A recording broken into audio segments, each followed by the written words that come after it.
अध्याय 5 चित्रकूट में राम। भरत केकई राज्य में थे, अपने ननिहाल में। अयोध्याओं की घटनाओं से सर्वथा अनभिज्ञ। उन्हें नहीं पता था कि अयोध्या में क्या घटनाएं चल रही हैं। इसके बारे में उन्हें बिल्कुल भी जानकारी नहीं थी। वो अपने नाना के यहाँ थे, लेकिन वे चिंतित थे। उन्होंने एक सपना देखा था, पर उसका अर्थ पूरी तरह नहीं समझ पा रहे थे। संगी साथियों के साथ बातचीत में उन्होंने कहा, मैं नहीं जानता कि उसका अर्थ क्या है। उन्होंने कहा, मुझे नहीं मालूम ये सपना क्यों आया और इसका क्या मतलब है, पर सपने से मुझे डर लगने लगा है। मैंने देखा कि समुद्र सूख गया है, चंद्रमा धरती पर गिर पड़े हैं, वृक्ष सूख गए हैं। एक राक्षसी पिता को खींचकर ले जा रही है। वह रथ पर बैठे हैं, रथ गधे खींच रहे हैं।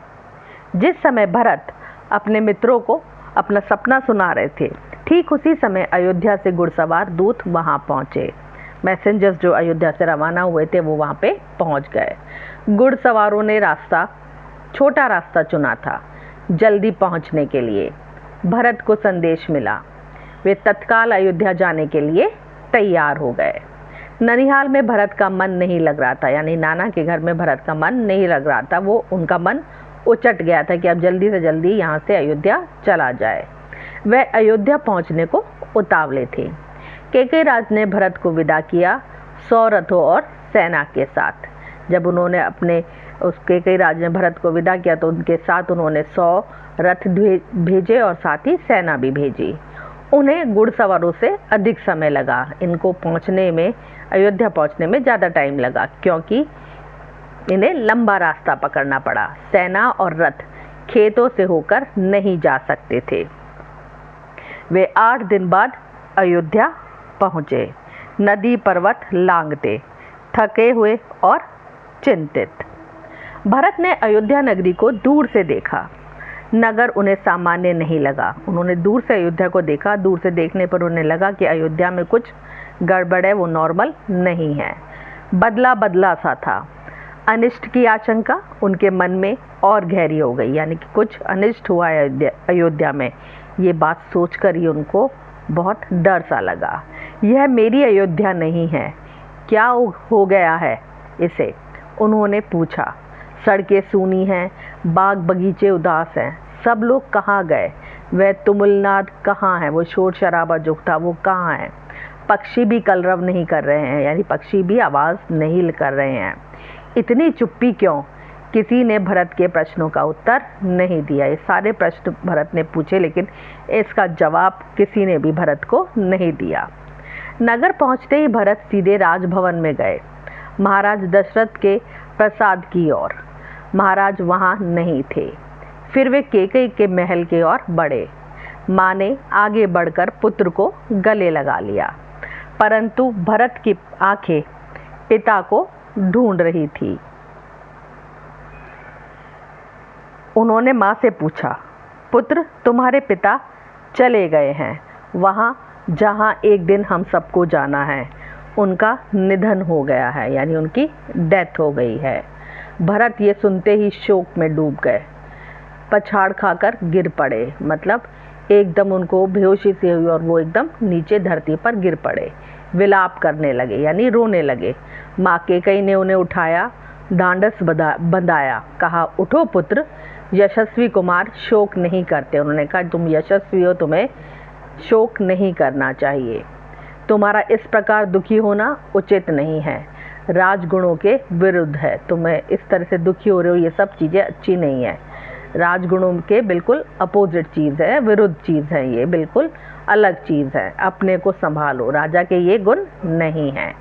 क्या से क्या हो गया? भरत ये मानकर चल रहे थे कि पिता राज्याभिषेक की तैयारियों में व्यस्त होंगे।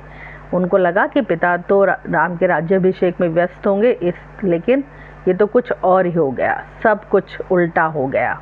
उन्होंने मेरे लिए कोई संदेश दिया? भरत ने माँ से पूछा।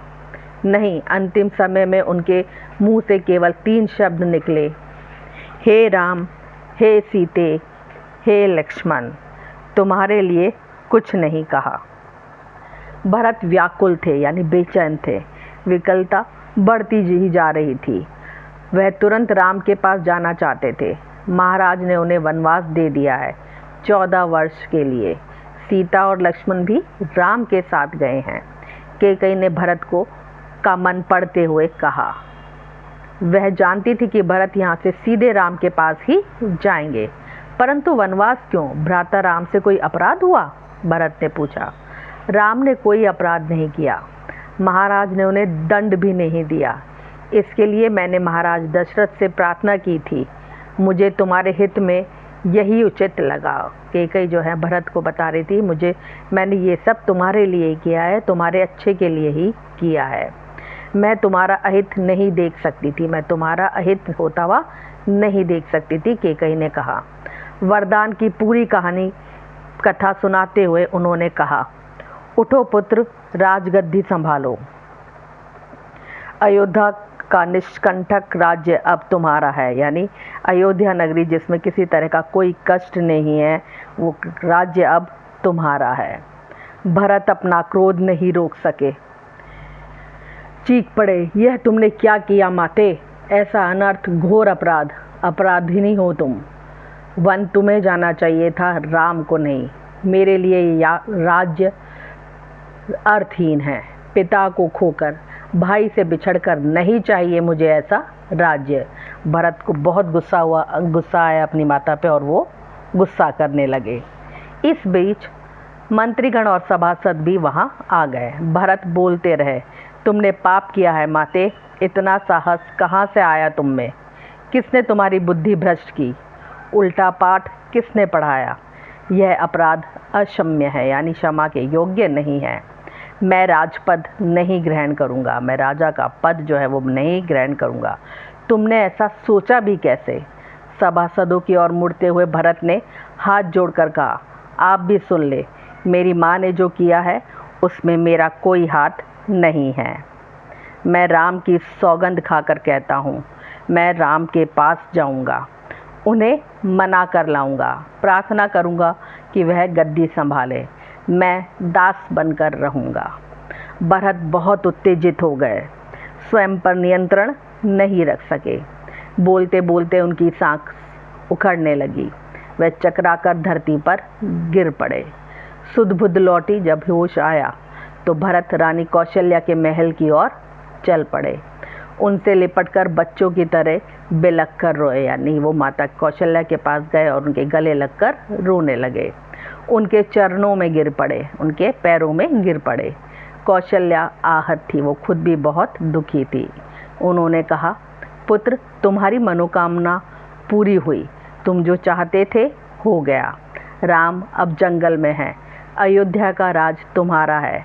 मुझे बस एक दुख है, कैकेयी ने राज लेने का जो तरीका अपनाया वह अनुचित था। उन्होंने कहा, तुम्हारी मनोकामना पूरी हो गई है, तुम राजगद्दी संभालो। बस मुझे एक ही चीज़ का दुख है कि तुम्हारी माता कैकेयी ने जो राजगद्दी को पाने का रास्ता अपनाया था वो बहुत ही गलत था, बहुत ही निर्मम था। तुम राज करो पुत्र, पर मुझ पर एक दया करो, मुझे मेरे राम के पास भिजवा दो। भरत ने रानी कौशल्या से क्षमा मांगी। उन्होंने अपनी माँ से, कौशल्या से क्षमा मांगी, सफाई दी। रानी कैकेयी के व्यवहार पर गलानी व्यक्त की। कहा, मेरे राम मेरे प्रिय अग्रज है, यानी मेरे बड़े भाई हैं, मैं उनका अहित सोच भी नहीं सकता हूँ। मैं निरपराध हूँ, मैंने कोई अपराध नहीं किया, ये सब चीज़ें मैंने नहीं की। कौशल्या ने भरत को क्षमा कर दिया, उन्हें गले से लगा लिया। भरत सारी रात फूट फूट कर रोते रहे। सुबह तक शत्रुघ्न को पता चल गया कि कैकेयी के कान किसने भरे। मंथरा अयोध्या के घटनाक्रम से घबरा गई थी, छिप गई। कुछ दिनों से उसे किसी ने नहीं देखा था। भरत और शत्रुघ्न राम को वापस लाने पर मंत्रणा कर रहे थे, आपस में बातें कर रहे थे कि राम को वापस कैसे लाया जाए। तभी शत्रुघ्न की दृष्टि बचकर निकलती मंथरा पर पड़ी। उन्होंने लपक कर उसके बाल पकड़ लिए, खींचते हुए भरत के सामने लाए। भरत को दासी की भूमिका बताई। उन्होंने कहा कि दासी, ये सारा काम जो किया कराया है ये सब इस मंथरा का है। शत्रुघ्न उसे जान से मार देने पर उद्यत थे, मतलब तैयार थे कि मैं इसे मार ही दूं, क्योंकि इसी ने ये सारा काम किया है। भरत ने बीच बचाव किया। मुनि वशिष्ठ अयोध्या का राज सिंहासन रिक्त नहीं देखना चाहते थे, यानी खाली नहीं देखना चाहते थे। खाली सिंहासन के खतरों से वे परिचित थे। उन्हें पता था अगर सिंहासन खाली रहेगा तो यहाँ पर उस राज्य पे कोई ना कोई कठिनाई आती रहेगी। उन्होंने सभा बुलाई, भरत और शत्रुघ्न को आमंत्रित किया। भरत से कहा, वत्स तुम राजकाज संभालो। पिता के निधन और बड़े भाई के वन गमन के बाद यही उचित है। भरत ने महर्षि का आग्रह अस्वीकार कर दिया। उन्होंने मना कर दिया कि मैं राजगद्दी नहीं संभालूंगा। बोले, मुनिवर यह राज्य राम का है, वही इसके अधिकारी हैं। मैं यह पाप नहीं कर सकता। हम सब वन जाएंगे और राम को वापस लाएंगे। वन जाने के लिए सभी तैयार थे। भरत ने सबके मन की बात कही थी। सबकी इच्छा यही थी कि राम अयोध्या से लौट आए। अगली सुबह भरत सभी मंत्रियों और सभासदों के साथ वन के लिए चले। गुरु वशिष्ठ साथ थे, नगरवासी भी थे। अयोध्या की चतुरांगिणी सेना भी साथ ही थी। राम तब तक गंगा पार कर चित्रकूट पहुंच गए थे। वहां एक आश्रम था महर्षि भरद्वाज का, गंगा यमुना के संगम पर। गंगा और यमुना का संगम, जहाँ दो नदियाँ मिलती हैं, उसे संगम कहा जाता है। राम आश्रम में नहीं रहना चाहते थे ताकि महर्षि को असुविधा ना हो। महर्षि ने उन्हें एक पहाड़ी दिखाई, सुंदर स्थान। महर्षि ने उन्हें एक पहाड़ी दिखाई, छोटी सी, बहुत ही सुंदर था। सुरगम्य दृश्य, देखने में इतना सुंदर दृश्य। पर्णकुटी वहीं बनाई गई। पर्णकुटी यानी पत्तियों से बनी हुई झोपड़ी वहीं पे बनाई गई उस पहाड़ के ऊपर। भरत को सूचना मिल गई थी वह चित्रकूट आ रहे थे पूरे दल बल के साथ। सेना के चलने से आसमान धूल से अट गया था। वह श्रृंगवेरपुर पहुंचे। निषाद राज घू की सेना देखकर कुछ संदेह हुआ। कहीं राजमंद में आकर भरत राम पर आक्रमण करने तो नहीं जा सक रहे। सही स्थिति पता चली तो उन्होंने भरत की अगवानी की। उन्होंने लगा कि कहीं भरत ऐसा तो नहीं कर रहे कि पूरी सेना ले जाकर राम पे आक्रमण कर रहे हैं। तो उन्हें थोड़ा अजीब सा लगा। जब उन्हें सच्चाई पता लगी तो उन्होंने कहा कि नहीं, भरत तो राम को लेने वापस जा रहे हैं। तो वो भी भरत के साथ चल दिए। गंगा पार करने के लिए देखते देखते 500 नावें जुटा दी। रास्ते में मुनि भरद्वाज का आश्रम पड़ा। उन्होंने भरत को राम का समाचार दिया। वह मार्ग दिखाया जिधर से राम गए। वह पहाड़ी दिखाई जहां राम ने पर्णकुटी बनाई थी। अयोध्या वासियों ने रात आश्रम में ही बिताई, इस संतोष के साथ कि राम अब दूर नहीं है। आगे घना जंगल था। सेना चली तो वन में खलबली मच गई। जानवर इधर उधर भागने लगे। पक्षियों ने अपना बसेरा छोड़ दिया, यानी जहां वो अपने घोंसले में रह रहे थे उस घोंसले से वो उड़ गए। छोटी वनस्पतियां सेना के पांव तले कुचल गई। छोटी छोटी जो वनस्पतियां थी जंगल में, जो छोटे बहुत पेड़ थे, घास फूस लगी हुई थी, वो सब जो है सेना के पांव से कुचल गई थी। बड़े वृक्ष थरथरा उठे। राम सीता पर्णकुटी में थे। लक्ष्मण पहरा दे रहे थे। कोलाहल यानी आवाज उन्होंने भी सुनी। वे एक ऊंचे पेड़ पर चढ़ गए देखने के लिए कि आखिर मामला क्या है। लक्ष्मण ने देखा कि विराट सेना चली आ रही है। जब लक्ष्मण ने पेड़ पे चढ़ के देखा तो दूर से उन्हें लगा कि एक बहुत बड़ी सेना चली आ रही है। सेना का ध्वज जाना पहचाना था। सेना ने जो ध्वज पकड़ रखा था, जो झंडा पकड़ रखा था, वो उनका जाना पहचाना था। अयोध्या की सेना थी। वे उत्तर की ओर से आगे बढ़ रहे थे। लक्ष्मण ने पेड़ से ही चीख कर कहा, भैया, भरत सेना के साथ इधर आ रहे हैं।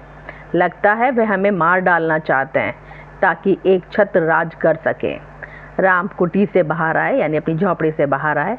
उन्होंने लक्ष्मण को समझाया, भरत हम पर हमला नहीं करेगा, कभी नहीं। वह हम लोगों से भेंट करने आ रहा होगा। राम ने कहा, भेंट के लिए आ रहे हैं तो सेना के साथ आने की क्या औचित्य, मतलब क्या मतलब है? आना था मिलने तो खुद ही आ जाते, सेना को लेकर आने की क्या जरूरत थी? दो भाइयों के मिलन में सेना का क्या काम? लक्ष्मण आश्वस्त नहीं थे, उन्हें इस बात पे भरोसा नहीं था। वह सेना पर आक्रमण करना चाहते थे, राम ने उन्हें रोक लिया। लक्ष्मण चाह रहे थे कि वो सेना के ऊपर आक्रमण कर दे, लेकिन राम ने उन्हें रोक लिया। वीर पुरुष धैर्य के साथ कभी नहीं छोड़ते। कुछ समय प्रतीक्षा करो, इस प्रकार का उतावलापन उचित नहीं है। राम ने उन्हें कहा, वीर पुरुष को धैर्यवान होना चाहिए, धैर्य रखना चाहिए अपने अंदर। ऐसा जल्दी से किसी भी चीज़ पर नहीं, किसी भी निष्कर्ष पर नहीं आ जाना चाहिए।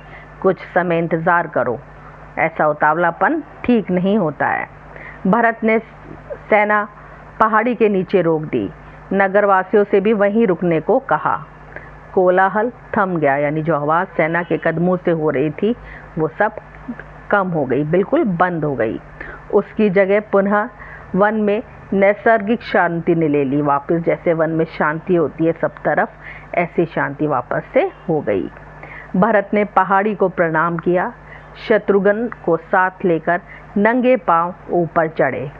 पांवों की गति अचानक बढ़ गई, वो नंगे पांव उस पहाड़ी पर चढ़ने लगे और धीरे धीरे उनकी गति जो थी ऊपर चढ़ने की बढ़ने लगी। क्यों बढ़ने लगी? क्योंकि वे भाई से मिलने के लिए उत्कंठा में थे, उत्साहित थे, बहुत ज़्यादा उतावले थे, इसलिए वो बहुत तेज तेज उस पहाड़ को चलने लगे। वे और प्रतीक्षा नहीं कर सकते थे। पहाड़ी पर दूर से उन्हें एक छवि दिखी, एक आकृति दिखी। वे राम थे, शिला पर बैठे हुए, एक बड़ी पत्थर पर बैठे हुए। पास ही सीता और लक्ष्मण बैठे थे। भरत दौड़ पड़े, राम के चरणों में गिर पड़े। उनके मुंह से एक शब्द भी नहीं निकला। शत्रुघ्न ने भी राम की चरण वंदना की, उन्होंने भी अपने बड़े भाई के पैर छुए, बोले वे भी नहीं। उन्होंने दोनों को उठाकर सीने से लगा लिया। सबकी आंखों में आंसू थे। भरत साहस नहीं जुटा पा रहे थे बड़े भाई को यह सूचना देने की कि पिता दशरथ नहीं रहे। एक दुखद समाचार है भ्राता, उन्होंने कहना शुरू किया। भाई, एक बहुत ही दुखद समाचार है। बहुत कठिनाई से उन्होंने कहा, पिता दशरथ नहीं रहे। आपके आने के छठे दिन दुख में प्राण त्याग दिए। उन्होंने कहा, अब हमारे पिता जो दशरथ हैं वो नहीं रहे। जब आप वन आए उसके छठे दिन जो है उन्होंने अपने प्राण त्याग दिए थे, उनकी डेथ हो गई थी। राम सन्न रह गए, बिल्कुल एकदम स्तब्ध रह गए कि कुछ बोल ही नहीं पा रहे थे, शोक में डूब गए। राम को पता चला कि भरत के साथ केवल सेना नहीं आई, नगरवासी भी आए हैं, गुरुजन हैं, माता हैं, केकई भी हैं। राम लक्ष्मण पहाड़ी से उतरकर उनसे भेंट करने आए, सबसे स्नेह से मिले, प्यार से मिले, सब लोगों से, माता से, गुरुजनों से, नगरवासियों से, सबसे बड़े प्यार से मिले। सीता को तपस्विनी के वेश में देखकर माताएं दुखी हुई। राम ने केकई को प्रणाम किया सहज भाव से। केकई मन ही मन पछता रही थी कि ये उसने क्या कर डाला। अगले दिन भरत ने राम से राजग्रहण करने का आग्रह किया, समझाया, विनती की कि अयोध्या लौट चले। राम इसके लिए तैयार नहीं हुए। पिता की आज्ञा का पालन अनिवार्य है। पिता की मृत्यु के बाद मैं उनका वचन नहीं तोड़ सकता। भरत को राजकाज समझाया, कहा कि अब तुम ही गद्दी संभालो, यह पिता की आज्ञा है। राम भरत संवाद के समय मंत्री और सभासद वहाँ उपस्थित थे, मुनि वशिष्ठ भी। भरत बार बार राम से लौटने का आग्रह करते रहे। राम हर बार पूरी विनम्रता और दृढ़ता के साथ इसे अस्वीकार करते रहे। महर्षि वशिष्ठ ने कहा, राम, रघुकुल की परंपरा में राजा ज्येष्ठ पुत्र ही होता है। तुम्हें अयोध्या लौटकर अपना दायित्व निभाना चाहिए, इसी में कुल का मान है। राम ने बहुत संयत स्वर में कहा, बड़े संयत स्वर में उन्होंने कहा, चाहे चंद्रमा अपनी चमक छोड़ दे, सूर्य पानी की तरह ठंडा हो जाए, हिमालय शीतल ना रहे, समुद्र की मर्यादा भंग हो जाए, परंतु मैं पिता की आज्ञा से विरत नहीं हो सकता। मतलब मैं पिता की आज्ञा को नहीं तोड़ सकता। उन्होंने जो कहा वो होकर ही रहेगा। मैं उन्हीं की आज्ञा से वन आया हूँ। उन्हीं की आज्ञा से भरत को राजगद्दी संभालनी चाहिए। राम किसी तरह लौटने को तैयार नहीं हुए। भरत के चेहरे पर निराशा के भाव थे। वे विफल हो गए थे, यानी उन्हें सफलता नहीं मिली थी, क्योंकि राम जो है साथ चलने के लिए तैयार नहीं हो रहे थे।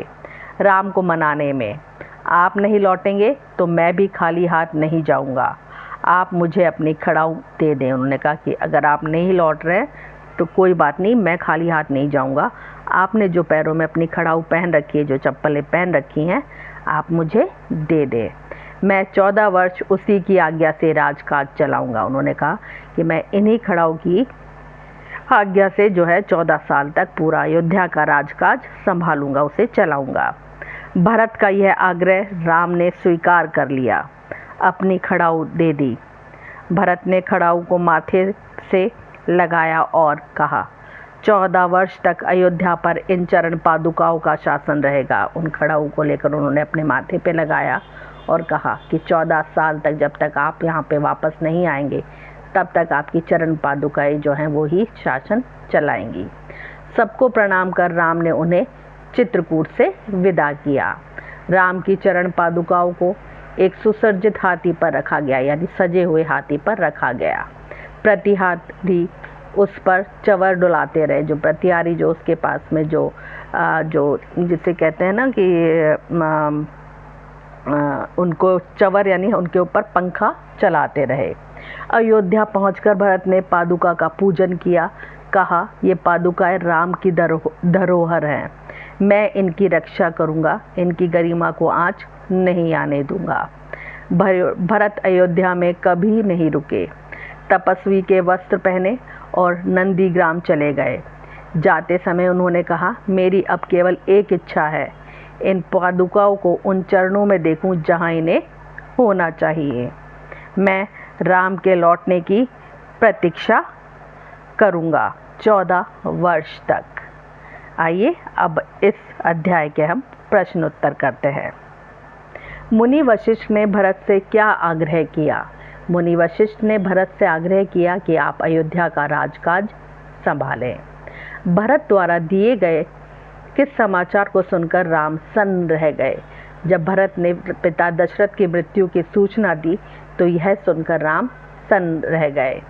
कैकेयी राज ने भरत को किसके साथ विदा किया? कैकेयी राज ने भरत को 100 रथों और सेना के साथ विदा किया। मंथरा की भूमिका का पता चलने पर शत्रुघ्न ने क्या किया? मंथरा की भूमिका का पता चलने पर शत्रुघ्न ने उसके बालों को पकड़कर खींचते हुए भरत के पास ले आए। वह उसे जान से मार देना चाहते थे, लेकिन भरत ने उसे बचा लिया। भरत ने ननिहाल में क्या सपना देखा था? भरत ने सपना देखा कि समुद्र सूख गया है, चंद्रमा धरती पर गिर पड़ा है, वृक्ष सूख गए हैं, एक राक्षसी पिता को खींचकर ले जा रही है और रथ जो है गधे खींच रहे हैं।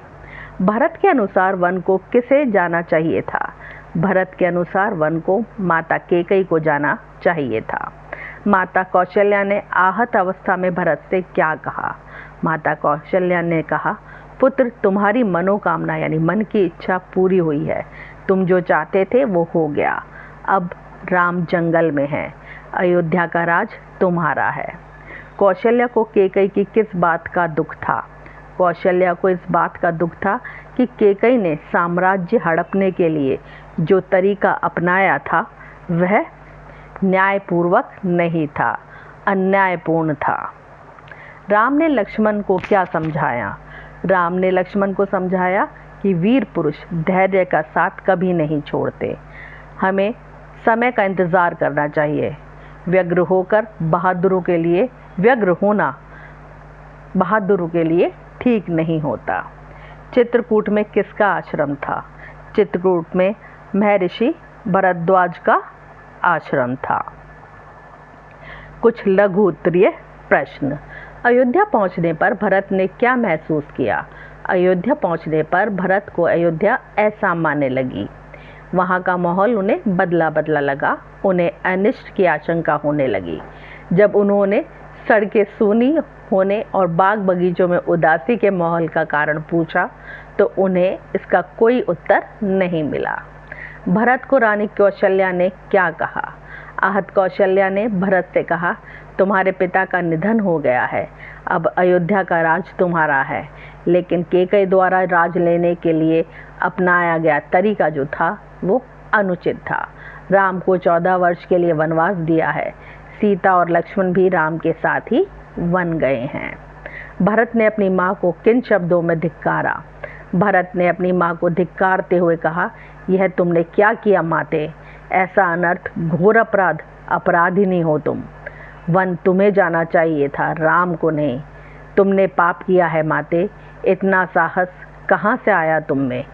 किसने तुम्हारी बुद्धि भ्रष्ट की? ये उल्टा पाठ किसने पढ़ाया तुम्हें? ये अपराध जो तुमने किया है इसके लिए कोई क्षमा नहीं है। भरत ने सभासदों के सामने अपनी क्या मंशा जताई? भरत ने सभासदों के सामने अपनी मंशा जताते हुए कहा, मेरी माँ ने जो किया उसमें मेरा कोई हाथ नहीं है। मैं राम की सौगंध खाकर कहता हूँ, मैं वन में राम के पास जाऊँगा, प्रार्थना करूँगा कि वे गद्दी संभाले, मैं दास बनकर रहूँगा। भरत वन जाने के लिए क्यों परेशान थे? राजा दशरथ की मृत्यु के बाद अयोध्या का सिंहासन खाली था। यह देखकर महर्षि वशिष्ठ ने भरत और शत्रुघ्न को बुलाकर राजकाज संभालने के लिए कहा। भरत ने मुनि का अनुरोध स्वीकार करते हुए राजगद्दी पर राम का अधिकार बताया। राम ही राज्य के सच्चे अधिकारी हैं। राज्य का कार्यभार संभालना तो भरत पाप समझते थे। उन्होंने वन जाने का निश्चय किया ताकि राम को अयोध्या वापस ला सके। विराट सेना को आता देखकर लक्ष्मण को क्या संदेह हुआ? लक्ष्मण पर्णकुटी के बाहर पहरा दे रहे। कोलाहल सुनकर यानी इतनी आवाज़ सुनकर वे वृक्ष पर चढ़ गए। उन्होंने विराट सेना को आते देखा। सेना का ध्वज उनका जाना पहचाना था। यह अयोध्या की सेना थी। अयोध्या की सेना को अपनी ओर आता देख लक्ष्मण को संदेह हुआ कि भरत उन पर आक्रमण करने आए हैं और जान से मार डालना चाहते हैं उन्हें। पहाड़ी पर पहुंचकर भरत ने क्या देखा और क्या किया? पहाड़ी पर पहुंचकर भरत ने देखा कि राम जो हैं एक शिला पर बैठे हुए हैं। पास में ही सीता और लक्ष्मण भी बैठे थे। भरत दौड़ पड़े, वे राम के चरणों में गिर पड़े। शत्रुघ्न ने भी राम की चरण वंदना की। महर्षि वशिष्ठ ने जब राम से अयोध्या लौटकर अपना दायित्व निभाने का आग्रह किया तो उन्होंने क्या कहा? महर्षि वशिष्ठ ने राम से कहा कि रघुकुल की परंपरा के अनुसार ज्येष्ठ पुत्र यानी बड़ा पुत्र ही राज्य का अधिकारी होता है, इसलिए तुम अयोध्या लौट चलो और राजकार्य का दायित्व संभाल लो। राम ने कहा कि वे पिता की आज्ञा का पालन कर रहे हैं। पिता की मृत्यु के बाद वे उनका वचन नहीं तोड़ सकते। उन्होंने यह भी कहा, चाहे चंद्रमा अपनी चमक छोड़ दे, सूर्य पानी की तरह ठंडा हो जाए, हिमालय शीतल ना रहे, समुद्र की मर्यादा भंग हो जाए, पर मैं अपने पिता के वचनों का पालन करूंगा।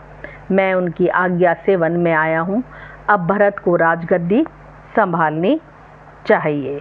इसी के साथ हमारा अध्याय 5 यहीं समाप्त होता है।